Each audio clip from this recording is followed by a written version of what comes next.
Your loved ones haven't left you. They're just waiting for you. Losing someone you love can feel final. But what if the bond isn't truly severed? What if you can still reach them? Even beyond this world, there's a way to stay connected. A link that death was never meant to break. In the time of the Prophet ﷺ, there was a young man named Bishr ibn al-Bara from Banu Salama. And he passed away, leaving his mother extremely distraught. So she comes to the Prophet ﷺ and she says, Ya Rasulullah, those of Banu Salama who continue to die, can I send greetings to my son Bishr with them? And the Prophet ﷺ responded and said, yes, I swear by he in whose hand is my soul, Ya Bishr. The deceased know one another like birds upon a branch. And after that, no one would die from Banu Salama except that Bishr would go try to catch them quickly before they die and would say, Iqra ala Bishrin as-salam. Convey my salam to my son Bishr. I always tell people who lose their loved ones, think of yourselves merely at a station and your loved one has gone one station ahead. They just don't have phone service, so you can't call them, but they're waiting for you, inshallah. And you do actually still have some form of connection to them. They still celebrate your accomplishments when it reaches them, especially when they're accomplishments of the deen. And yes, they're still wondering who got married.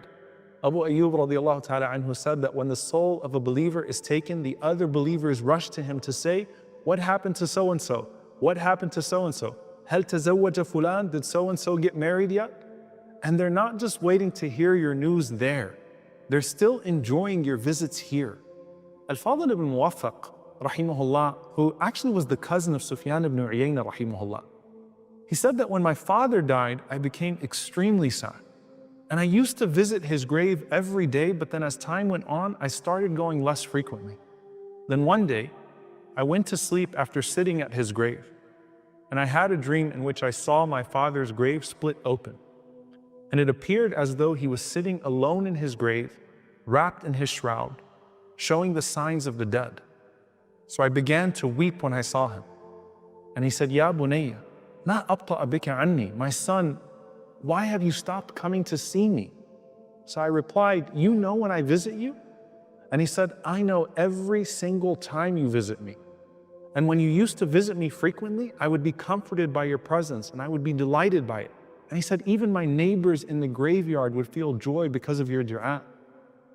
And even if you can't visit, your du'as and your deeds for your loved ones are far greater than any gifts you could have given them in this life. You were given life in the womb of your mother, and now you can give life to her grave with your du'a. It may be that your father once furnished your home here, and now you can furnish his home there with deeds on his behalf. And just as your parents used to spend everything on you, now you can spend on them too. And if they could speak to you, that's all they would ask for. Aisha radiallahu anha says that a man came to the Prophet sallallahu alaihi wasallam and said, my mother passed away. And I believe that if she could still speak, she would give charity. So can I do so on her behalf? And the Prophet ﷺ said, of course. And this isn't just for your parents, but for all of your loved ones. And as we think about what makes the next station comforting, it's not just knowing that they're waiting ahead of us, but hopefully they would have received the gifts that we sent before we even got there.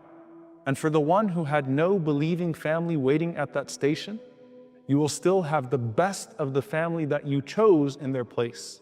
The Prophet ﷺ and his Sahaba, who are now your new family. Which, by the way, do we get new family in the Barzakh? One of the du'as that we make for the deceased is, وَأَبْدِلْهُ دَارًا خَيْرًا مِنْ دَارِي وَأَهْلًا خَيْرًا مِنْ أَهْلِي وَزَوْجًا خَيْرًا مِنْ زَوْجِهِ. Replace him with a home better than his home, with a family better than his family, and with a mate better than his mate. Mullah Ali Qari rahimahullah says that family here means that these are the unique companions of the Barzakh. Other scholars said that this isn't a replacement of the individuals, but a replacement of any tensions or bad character that remains back in this dunya. So basically, a family reunion without all the family drama that consumes so much of our joy in this life. And other scholars say it's all the old and new family that we expect in our new homes in Jannah bi'idhnillah.